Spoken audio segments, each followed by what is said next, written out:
Welcome back to the Michael Lofton Show on Reason and Theology on a Friday. What is a sedevacantist? There's actually a controversy here on what is the definition of a sedevacantist. You would think it would be a pretty straightforward term. It's clearly a Latin term. You would think that an individual would just simply look and see what the Latin term means in English, and that would settle it. Unfortunately, that isn't sufficient for some folks, and they've kind of created a controversy here that doesn't or shouldn't actually exist. I've likened it to the controversy that some people have created over the redefinition of a woman or a man. Some people redefine what a woman is or what a man is, and they turn it into an expression rather than something that is biological in nature. And so, whereas in generations in the past, it was pretty clear what a woman is or what a man is. But now we redefine these terms and have kind of weaponized them. And unfortunately, that is what is taking place now with sedevacantists. Some people have redefined what that actually means and are weaponizing it in order to avoid the stigma associated with it. Because, yes, there is a stigma associated with being labeled a sedevacantist. Whatever it may be, there is a stigma associated with it. And so in order to avoid that stigma, people redefine what it means, similar to how those who are in favor of abortion will label murder pro-choice to avoid the stigma associated with the term murder. After all, nobody wants to be called a murderer. And so people will redefine these terms and say, no, it's not murder. It's just simply pro-choice. Again, because they want to avoid the stigma associated with the term murder. That's what's happening with the term sedevacantism, and I was warning people about that at the beginning of the year because I noticed a very prominent Catholic who became a sedevacantist, and he refused to identify as a sedevacantist. He redefined what the term meant, even though his position is sedevacantist. He redefined the term so as not to be associated with the negative connotations that are associated with that term. And we're continuing to see that at play today with figures like Father James Altman, who has recently, as I pointed out not long ago, a few months ago, became a sedevacantist, and he re-emphasized that sedevacantist position just a couple days ago with a video that I reviewed last night. And I don't know why people didn't realize the problem the first time Altman revealed that he was a sedevacantist, but for some reason the second time he revealed that he's a sedevacantist, people are now in a frenzy. I don't know why they weren't listening and paying attention the first time, but okay, at least they're paying attention now. And he's clearly a sedevacantist, but people are saying, no, he isn't. So it begs the question, well, what is a sedevacantist, right?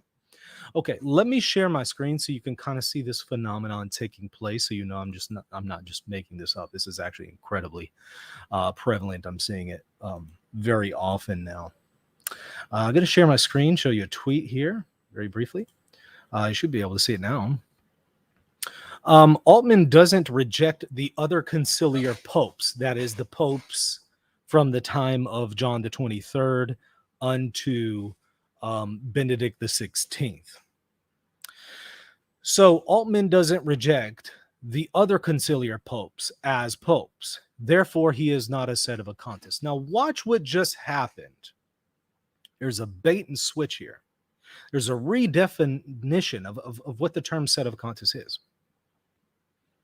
Previously, and really unto today, sedevacantist is Latin, sedevacante, for with the chair being vacant. You can see sede, sedentary, right? So seat, vacante. You can see very clearly from that, vacant. So the seat is vacant. Which seat? Well, it actually could refer to the local bishop's seat, his teaching authority. The seat represents his teaching authority. It represents the authority that he has in the Catholic Church. So if his seat is empty, that means there's no bishop. And the same applies for the Bishop of Rome. If there is no Bishop of Rome at the time, perhaps the Bishop of Rome dies, the Pope dies. At that point, there is a period of sedevacante. His seat is empty. There's nobody sitting in his chair teaching with his authority because there is no Pope at that time. So believe it or not, all faithful Catholics, when the Pope dies, all faithful Catholics are sedevacantists at that time when the Pope dies. Until another Pope is elected. At that point, yeah, we're no longer sedevacantists. We believe we have a Pope. Habemus Papam. Right? We have a Pope. But a sedevacantist says, no, there is no Pope. Now, they might say, well, there's a guy who's claiming to be a Pope, but he's really an anti-Pope. He's a fake Pope. He's not a real Pope. So he's not really sitting in the seat. Therefore, the seat is empty. That is all sedevacante means. It just means that you don't believe that there is a Pope, which is not a problem if the Pope is dead and we haven't elected a new Pope. Sedevacantism is not an issue then. It becomes an issue when we do elect a Pope and you still say there isn't a Pope. That's when it becomes an issue. And that's when you are labeled as sedevacantist with the more negative connotations. Now, I'm speaking here of negative connotations because it is true that there are different kinds of sedevacantists. And some, yes, do have more of a stigma associated with them. The ones that want to say John the 23rd wasn't a Pope, Paul the 6th isn't a Pope, John Paul the 1st isn't a Pope, John Paul the 2nd isn't a Pope, Benedict the 16th isn't a Pope, Francis isn't a Pope. Yeah, those who have been sedevacantists for a very long time, or at least are saying that there has been a period of sedevacante going all the way back to John the 23rd. That is one kind of sedevacantist. But there are other kinds as well. There are some that say, well, I just believe Pope Francis isn't Pope, but I believe Benedict was Pope when he was alive. And I believe that John Paul II was Pope when he was alive, right? There's different kinds of sedevacantists. Think of it like this. There's different kinds of Protestants, right? Lutherans, Methodists, Presbyterians. They have some differences, some pretty important differences, but they're all Protestants, traditionally speaking. Well, it's the same for these sedevacantists. You might have some differences among them. There are some sedevacantists, believe it or not, that believe that we haven't had a pope since Pope Innocent III in the 1200s. Yes, I'm dead serious. It's pretty exceptional, right? Most sedevacantists don't believe that. There are some, however, who believe that. There are some who believe that John the 23rd was the first anti-pope that represents this period of sedevacante, and everyone else since then hasn't been a valid pope. But there are others who say no, John the 23rd was legit, but so and so after him is not legit. John Paul II, he's not legit, or Pope Francis, he's not legit. There's different kinds of sedevacantists, but they're all in the general category of sedevacantists. So let me take you back to the individual who says, well, Altman isn't a sedevacantist because he doesn't reject, John the 23rd or Paul the 6th or so on. And I'll point out he doesn't reject them now. Give him some time. It's only a matter of time before he continues to carry out his position to its logical conclusion. You're sedevacantists who say, well, I just don't believe that Pope Francis is the Pope, but I believe Benedict was the Pope. I believe John Paul II was the Pope. Give it time. They'll eventually say, no, I don't believe they were the Pope either. Give it time. You know why? Because the same material that led them to conclude Pope Francis wasn't Pope, you can apply that to John Paul II. The same stuff that they say, well, this makes Pope Francis an anti-pope. There are similar things in the life of John Paul II or Paul VI. And when they connect the dots and they realize it, they'll say, well, they too aren't Pope. And guess where they're going to go next? They're going to say, well, if Francis isn't Pope, Benedict isn't Pope, John Paul II isn't Pope, Paul VI isn't Pope, John the 23rd isn't Pope, Vatican II is also not an ecumenical council. That's where it leads. Give it time. Your new Sedevacantists who are, Francis Sedevacantist or 2022 Sedevacantists or 2013 Sedevacantists or 2023 Sedevacantists, whatever you want to call them, this new wave of Sedevacantists, give it time. And they're going to start looking a lot more like the older Sedevacantists when they start connecting the dots. Well, if they stick around long enough, odds are they're going to leave and go to Eastern Orthodoxy or something else. But let's go back to the quote. Let me show you why I think this is nonsensical. Because again, not only do we have people are now redefining what these terms mean, they're redefining what Sedevacantist means. Altman doesn't reject the other conciliar popes, therefore he is not a Sedevacantist. This is just as nonsensical as saying Presbyterians aren't Protestants because they don't follow Martin Luther and they're not Lutherans. That would be a pretty absurd claim. You would say, wait, you're redefining what a Protestant means. Protestant doesn't mean you have to be a Lutheran. Protestant doesn't even mean that you have to follow Luther. There are Protestants who did not follow Luther. Zwingli, Henry VIII, hated Luther. Just because you don't follow Luther and just because you're not a Lutheran doesn't mean you're not a Protestant. Why? Because categories such as Lutheran, Presbyterian, Methodist, those are more specific. And Protestant is a more general term that envelops them all. Likewise, Sedevacantist is a general term that envelops all of those who believe that the chair of St. Peter is currently empty.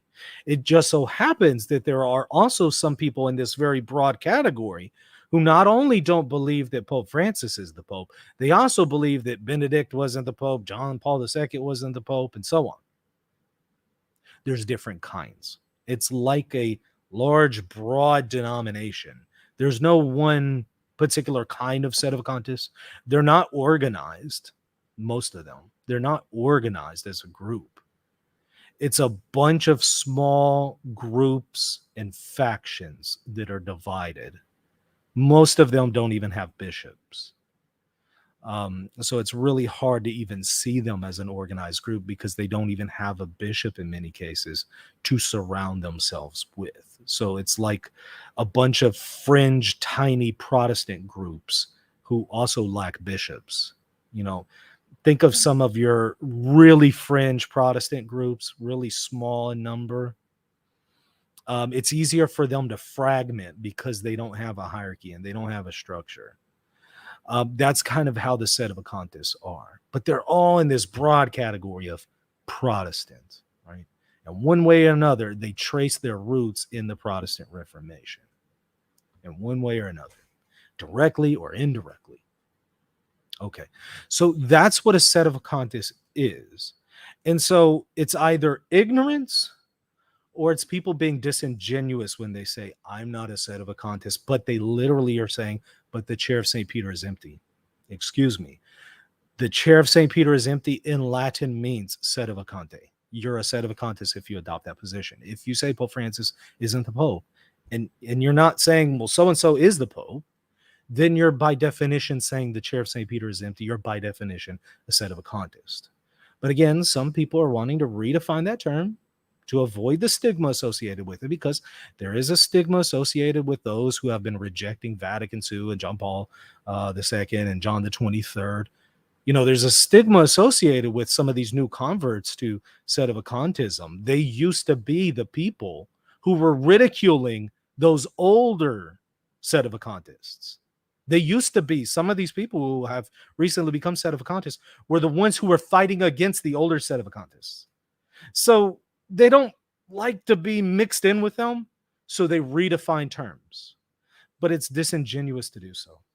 I'll give you an example. There's a priest who is clearly a Sedevacantist because he doesn't believe that Pope Francis is the Pope and doesn't believe that anyone else is the Pope. I've mentioned him here on the show before. He now refers to himself as an interregnumist. You know what that means?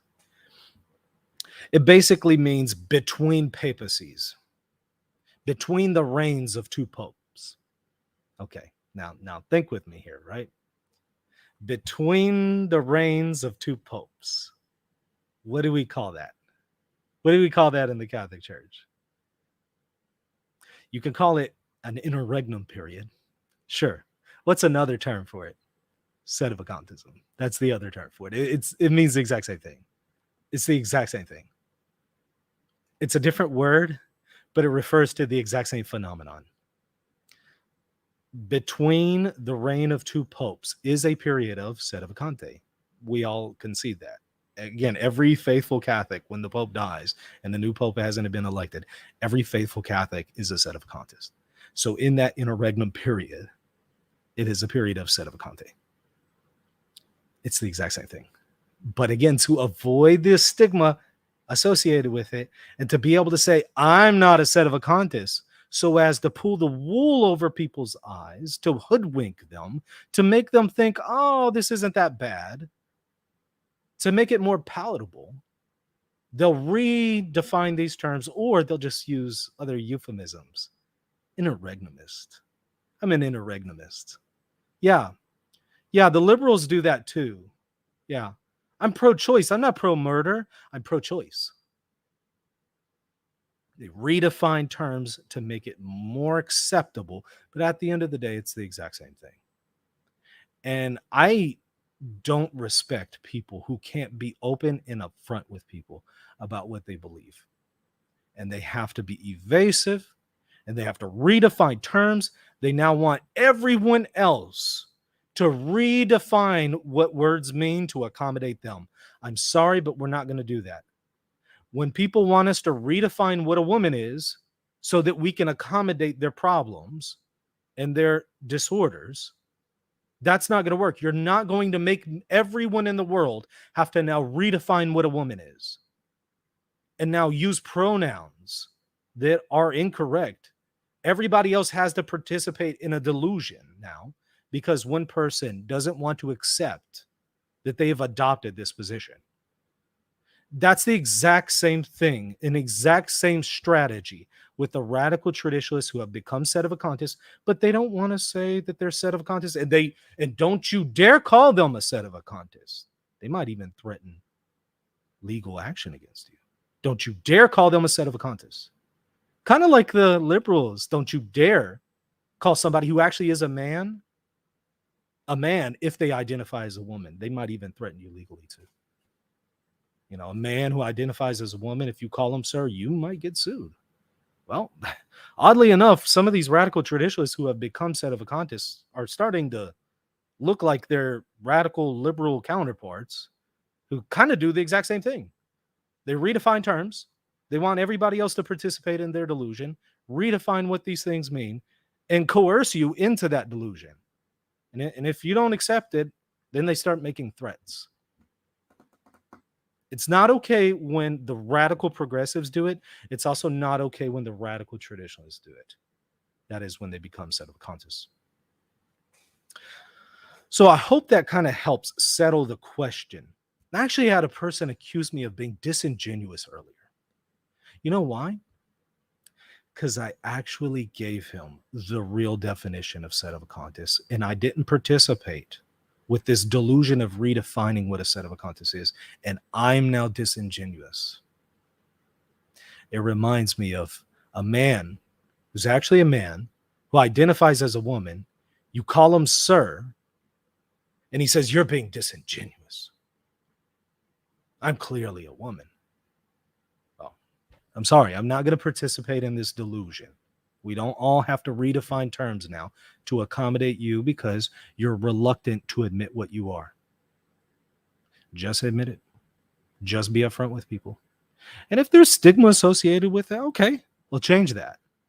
Show us that there shouldn't be any stigma associated with it.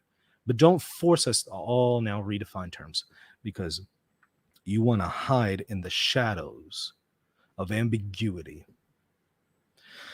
I find it also interesting because generally the individuals who are doing this with the term sedevacantist are those who would, accuse Vatican II of having ambiguities in them, or accuse Pope Francis of being ambiguous. And yet they are the ones who are doing just that. Interregnumist. Tell me that's not deliberately being ambiguous and misleading and deceptive. It's incredible. What is this? Mel Gibsonist? Mike Lewis says Mel Gibson. That's interesting that you say that. Interesting that you say that. Yeah. I remember, I'm not going to connect all the dots for you, but I'll give you some breadcrumbs here. There was a video that Michael Voris did less than a year ago. My perception of time is always pretty poor. It was probably only a few months ago, but for sure less than a year ago. Okay. I'll have to find it and put a link to it in the show notes, or maybe one of y'all can actually put it in the comments there. But Michael Voris broke a story about people being kind of going through a reordination ceremony. Certain Catholic priests, certain canceled priests, canceled. Which really, here's another redefining of terms. They call it canceled priests, but the truth is rightly disciplined priests in most cases is what they actually are. But once again, they don't like the term rightly disciplined priest, so they kind of redefine things to say, I'm a canceled priest, right? Well, some of these canceled priests were going to Mel Gibson's ranch and going through this reordination ceremony with a certain bishop who was going through these supplied grace ceremonies, which I've spoken about here on the channel before Voris did that report, though I did so with less detail. I'm not going to connect the dots for you, but I will recommend that you go back and watch that video, because I think that most people slept on it and still are, and completely forgot about it. Go and watch that video. Somebody can maybe put the name of it in the chat. That would be helpful. I will go ahead and take a few chat questions if y'all have some. So make sure to put them to @Reason and Theology. See if y'all can find it. In fact, while y'all are pulling up or typing your chat questions, let me see if I can pull up the video. It was on a Vortex.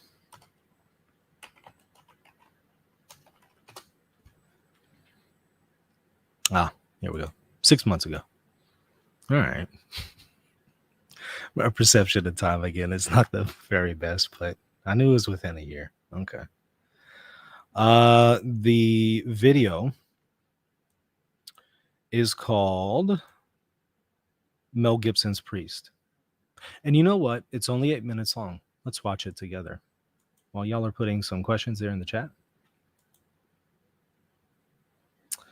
Let me go ahead and play it for y'all, because again, we have slept on this and it went under almost everyone's radar. And I'll just say this, there's a lot more to this story, and I'm shocked that people haven't really looked into this anymore.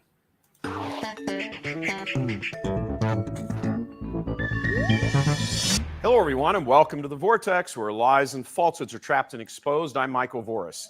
Sometime, likely in the not-too-distant future, an earthquake is going to erupt in the church, and its epicenter will be the ranch of Mel Gibson in Agora Hills, California. Gibson is a well-known actor, splendid movies, wonderful acting ability. In terms of his faith, he is a Sedevacantist, a word that comes from the Latin meaning empty chair, meaning the throne of St. Peter has no occupant. It's empty. Right, that's the accurate definition of Sedevacantist. Take note of it. Don't take my word for it. It's actually common knowledge. There's no pope. There are different camps of Sedevacantists, and while there are some divisions among them, there is broad agreement that Vatican II was bad and that there has not been a valid pope since the death of Pope Pius XII in 1958. And yeah, you heard that right. Not a valid pope in 65 years and counting. And it's that, and for a lot of this Sedevacantists. Again, there are some that actually will go back further than that, but they're kind of in the minority. There's others, by the way, there's other kinds of Sedevacantists. Before I continue this, I should have mentioned this. There are also those Sedevacantists who are more known as conclavists, and they might even say that they're not Sedevacantists because they elected a new pope. That's where we got Pope Michael from, who now has a successor, Pope Michael II. I don't know how many people follow Pope Michael II, a few dozen, I would imagine, a few dozen people in the world. But they're known as the conclavists because they held a conclave to elect a new pope. They're also a pretty small minority. The majority of Sedevacantists, at least since the 70s, because that's kind of when Sedevacantism came about. It's a new phenomenon. The Sedevacantists have generally said from the time of the death of Pius XII into the present, there hasn't been a pope. But we're starting to give it a wave of people who were known as Benevacantists. I was identifying them as Benevacantists, and I was sounding the alarm. They were people who were saying Pope Francis isn't the Pope, Pope Benedict is. And they were saying this when Pope Benedict was alive. They're called Benevacantists. And I was sounding the alarm saying, hey, wait, first of all, this is the definition of schism, right? Then number two, it doesn't make sense because Benedict actually confirms the papacy of Pope Francis. And then number three, I raised the question, what happens to these Benevacantists when Benedict dies? They will automatically overnight become Sedevacantists, unless they assent to Pope Francis, which is unlikely because whatever led them to Benevacantism will still be there when Benedict dies. So overnight, they will become Sedevacantists. So we've had a wave of people since, January, when, Benedict died. Was it December the 31st or something like that? Whenever Benedict died, overnight, we had a large amount of people who are Benevacantists all of a sudden become Sedevacantists overnight. And so you now have a new influx of them. And they are of a different category of Sedevacantists as the ones who, say there's no pope from 1958 until the present. They're kind of a different group, but they're still in that category of Sedevacantists because they don't believe that there is currently a pope. But as I've said, give it time. Give it time. If they stick around in Sedevacantism long, which is unlikely, most people don't remain Sedevacantists long because they're disorganized. A lot of them don't have bishops. It's hard to have access to the sacraments for a Sedevacantist. So it's just practically most at that point just say after a while, okay, this is absurd.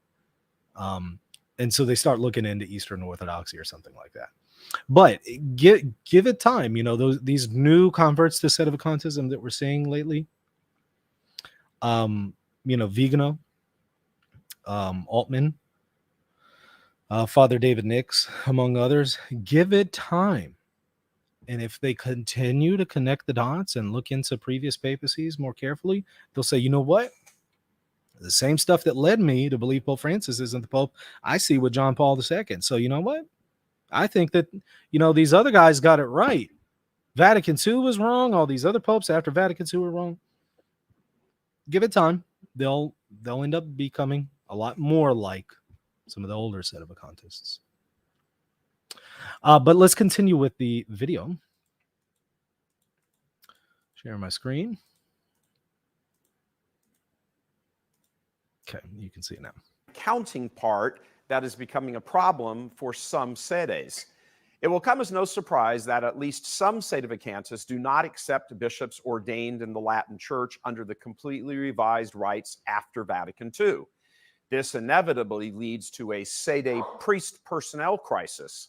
They need to replenish their ranks and fast. And this is where Mel Gibson starts to get involved. A few years ago, a 97-year-old retired bishop in Texas caught the attention of the Sedevacantists, Gibson included, after the bishop declared, with many non-Sedevacantists, that Francis was not the validly elected pope.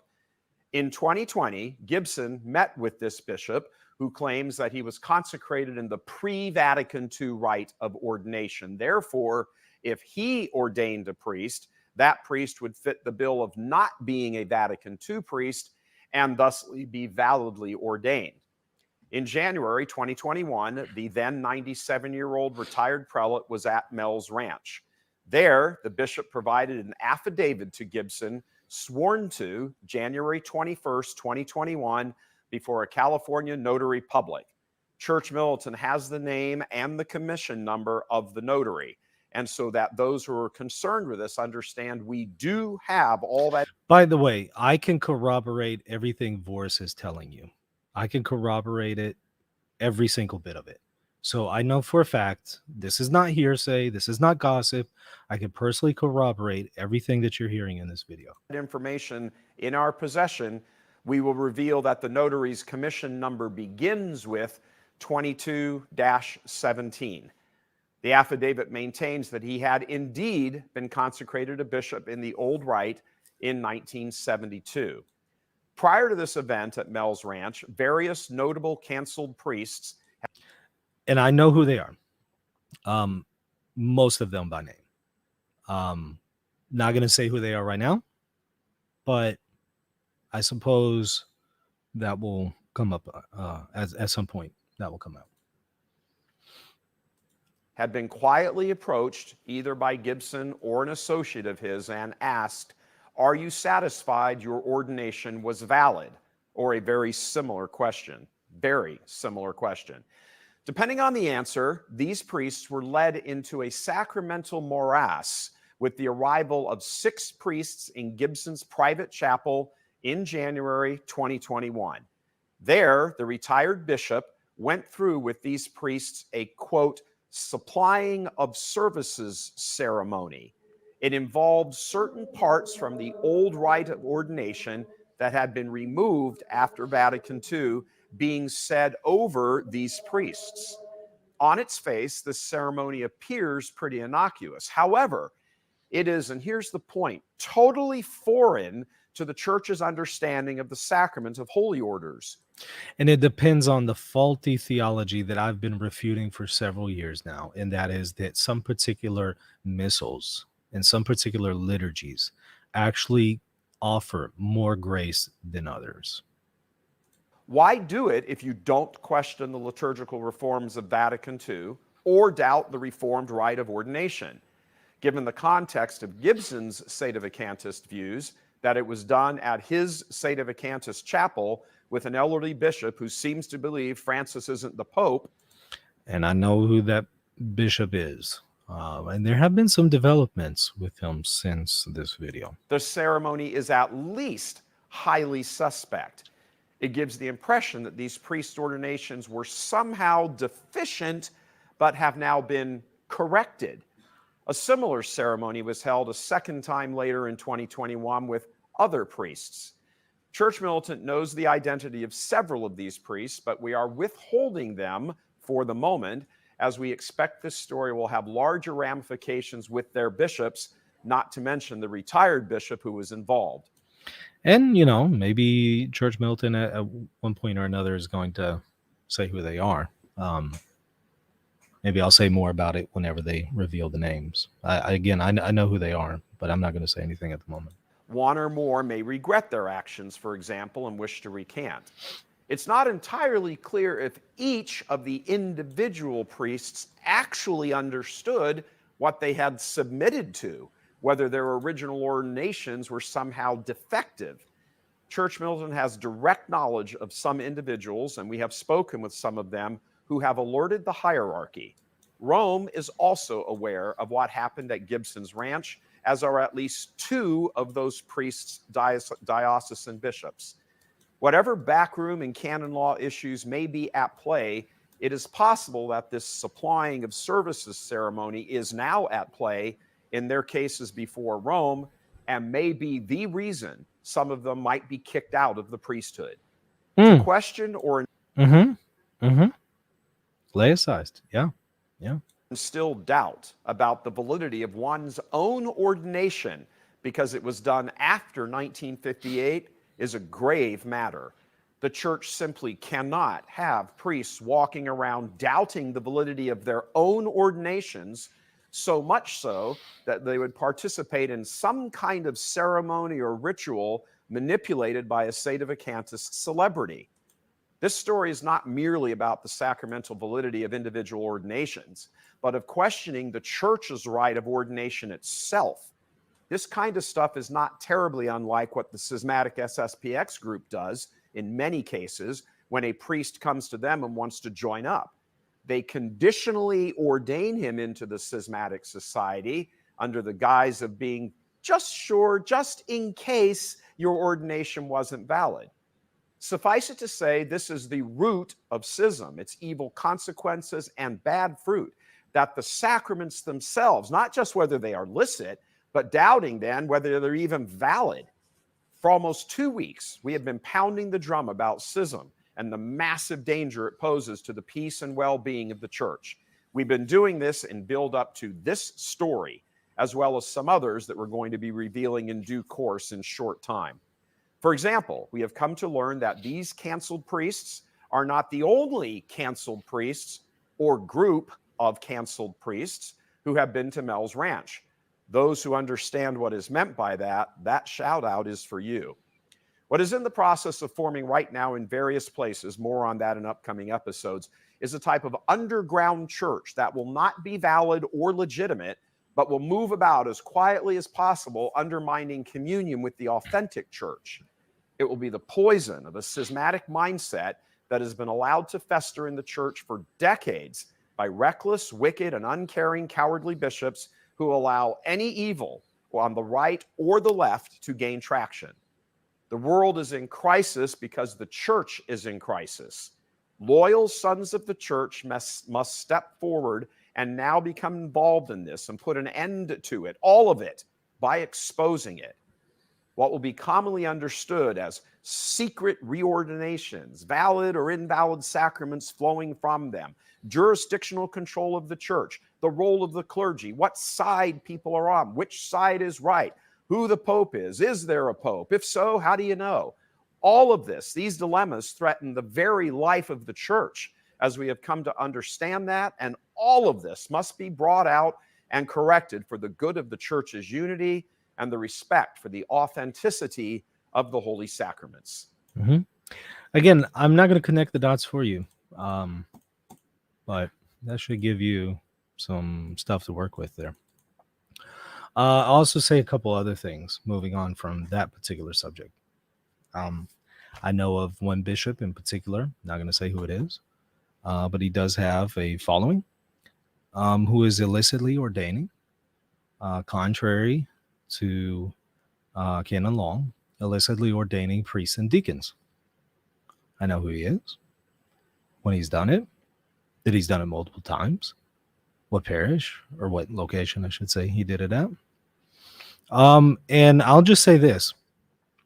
It's only a matter of time before bishops such as that, rogue bishops, begin to ordain bishops. It's one thing to ordain a priest illicitly, right? There's a suspension involved. There's canonical penalties, certainly. But when that bishop, as well as some others, teams up with some others, and yes, there are some others he can team up with, when they start ordaining bishops, and they have every reason to, especially if they don't believe that Pope Francis is the Pope. I mean, it kind of makes sense that if you kind of feel like you're one of the few valid bishops in the world and you're one of the few people keeping the faith, and the Pope is not doing that, and the College of Bishops isn't doing that, well, if you're in that position and you're a bishop, it kind of makes sense that you're going to start ordaining other bishops, right? I mean, doesn't make sense for you to be a bishop. You believe this is the situation in the church, but you don't ordain bishops, though you're ordaining priests, though, right? So again, it's only a matter of time before he starts consecrating bishops. What do you have whenever that happens? Well, you have a larger schism at that point, right? And you then have a schism that is now being supplied with a multitude of bishops. What do you call that? That's called a parallel church, right? We see this historically, parallel churches. We see schisms that last unto this day, unfortunately. Take a look at the schisms in the 5th century, several of them. Some of them don't accept the Third Ecumenical Council. Others don't accept the Fourth Ecumenical Council. And they consecrated bishops, or their bishops who were already consecrated just simply broke away, and they formed a parallel church. And those parallel churches exist to this day in schism, separated from full communion from the Catholic Church. For what now? 1,600 years? And those aren't the only instances. We have other parallel churches that came later. So when you have a rogue bishop who doesn't believe Pope Francis is the Pope, who's illicitly ordaining priests and deacons, it's only a matter of time that he'll start illicitly ordaining bishops. And when he does that, you will have a parallel church. So you'll have more than just a small schism. You'll have a parallel church. Now, what will that be 100 years from now? What will that be 200 years from now? It might be something incredibly large. 100 years from now, people who are just dissatisfied with the way the church has been since Vatican II for 100 years, you can see how a ton of people would be attracted to a parallel church that claims to be Catholic. We're seeing the formation of a parallel church, of a new Protestant Reformation before our very eyes. We're seeing that. It's harder to see when you're up close, but when you take a step back, that is when you kind of look at it from a distance or with a perspective of 50 or 100 years, then you can look back and say, wow, I see how this started. The Protestant Reformation did not happen overnight. There were precursors to the Protestant reformers. There were precursors to Luther, Wycliffe, among others. Several hundred years of pre-reformers kind of laying the groundwork for Luther. And even in the life of Luther, his break from the church wasn't automatic. It was slow. It was gradual. The Reformation itself was gradual. But you look back at it with some perspective and you say, okay, I can see how this happened. But you can imagine at the time of the Reformation, the people who are alive at the time, it would be a little bit harder for them to kind of see where this schism starts. It'd be a little bit harder to notice those things. Unless you are really solid in ecclesiology and you're a really good theologian and you're really informed, it's going to be a lot harder to identify those things. But I'm telling you, we're seeing a new Protestant rebellion. They're not Protestants per se, although they do share a lot in common with them. They do. But they are a little different from the Protestants. They accept Trent, allegedly. They accept Vatican I, allegedly. So in that regard, they're different than the Protestants. But they have other issues and some similarities to the Protestants elsewhere. Namely, they identify themselves as the ultimate arbiters of theology instead of the papacy and the magisterium. And you're seeing a new schism being created in front of our very eyes. And what is really unfortunate is a lot of us are now cheering these folks on as they do it, and we don't even realize that they're doing it. We're cheering them on. We're praising them. We're celebrating them. We're backing the wrong horse. And every single time, historically, you back those who are in opposition to the Holy See, that is the papacy. Those who back those who are opposing the papacy lose every time, and they're on the wrong side of church history every single time. And we continue to make that same mistake over and over and over. We don't learn from history. And now we're opposing the papacy, and we're latching on to all kinds of people that we claim are traditional who are opposing the papacy. setting themselves in opposition to the papacy, and we're celebrating them and cheering them on and claiming that we're Catholics in the process, all the while aiding a new Protestant rebellion while condemning the Protestants simultaneously, hypocritically, when we ourselves are becoming Protestants. I'm going to continue to sound the alarm. And I don't care if I continue to lose subscribers. It's the right thing to do. If you do want to support me, wonderful. I would greatly appreciate it. But at the end of the day, as I said yesterday, if I have to go back to just doing a secular job, I will. I'll pay for, I'll take care of my family. I'll provide for them in whatever way I have to. But if you feel that a good way for me to provide for my family is through doing this content, I ask that you support me. Hit the subscribe button. Definitely check out the GoFundMe or the GoFundMe link there in the show notes, or patreon.com/Reason and Theology. I want to bring something else to your attention, by the way. I mentioned this earlier. I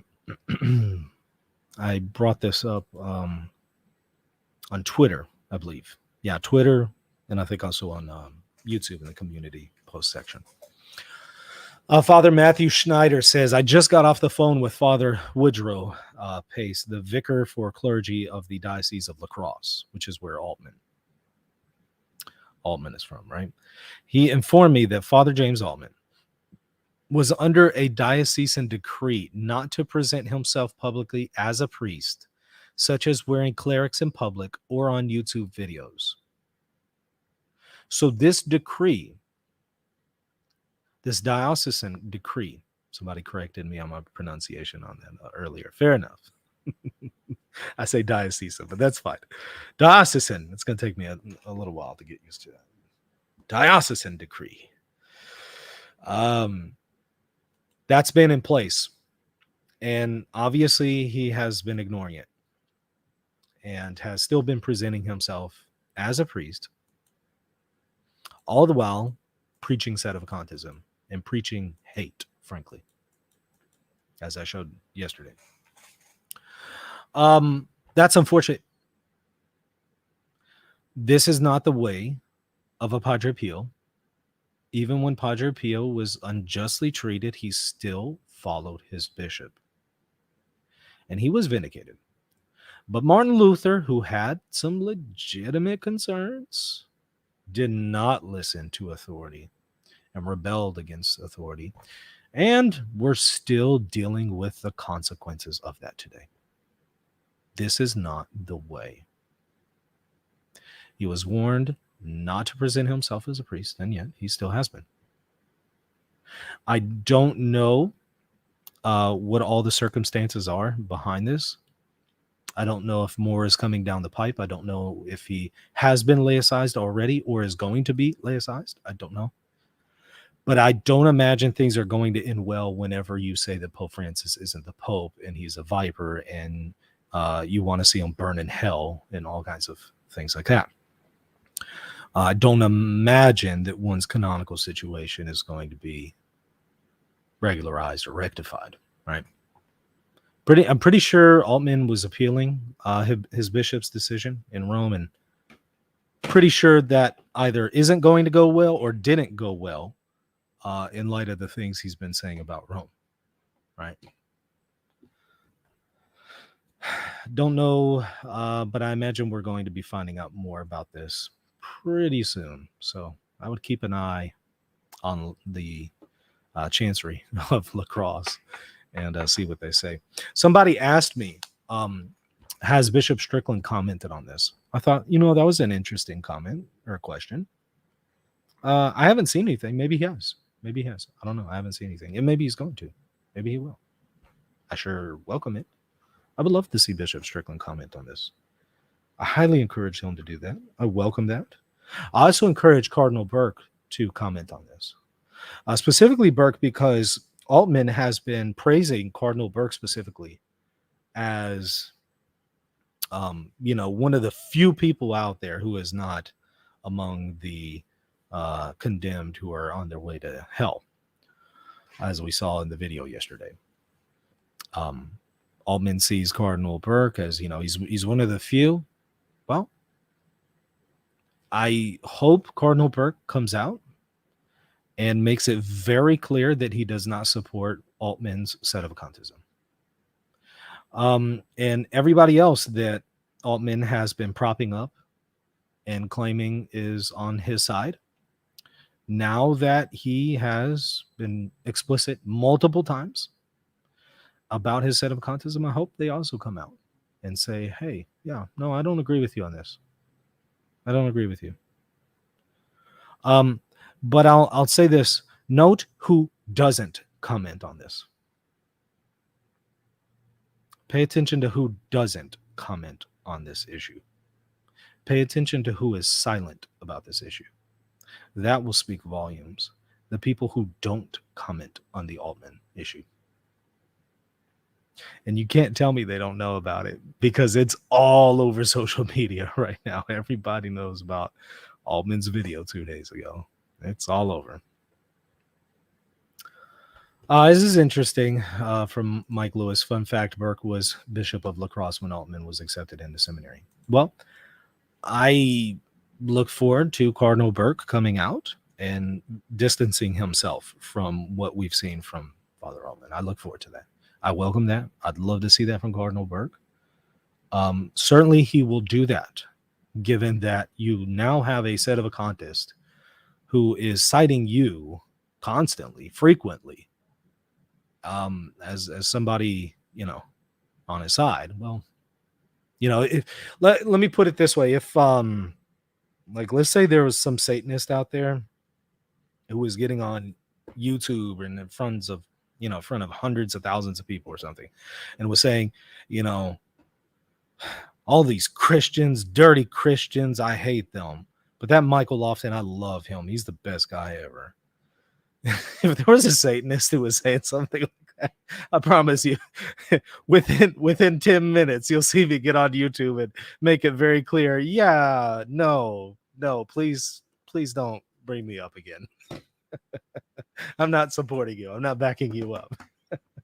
So again, those that, Altman has been propping up, I welcome them to make it very clear to everyone else that they don't support this. And, if they do so, wonderful, great. I appreciate that. If they don't come out and say that, that's going to say a lot, right? That's going to speak volumes, right? At least to those who are paying attention. Hopefully this has been helpful. If so, hit the like button and the subscribe button. And like I said, check me out, patreon.com/reason and theology, if you want to support what I'm doing here at RNT. We'll see you later. God bless.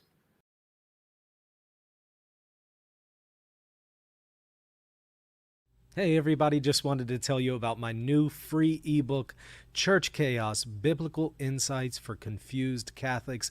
If you are a confused Catholic and you're thinking about leaving the Catholic Church, or you're thinking about converting to the church, but you see that there's a crisis in the church and you're just unsure, this is the book for you. Again, it is free. Just simply go to reasonandtheology.com. You'll see a pop-up that comes up on your screen. Just simply click on it and you'll put in your email and it will provide you the free PDF ebook right then and there. Please check it out if you're confused about the situation in the Catholic Church today. reasonandtheology.com.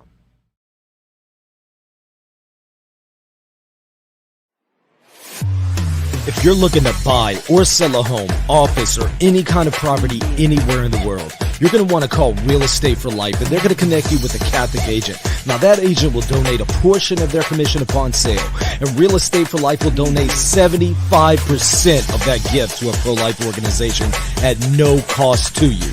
Call Real Estate for Life at 1-877-LIFE-US1 or text them 248-431-1440. If you care about the pro-life cause, call them now.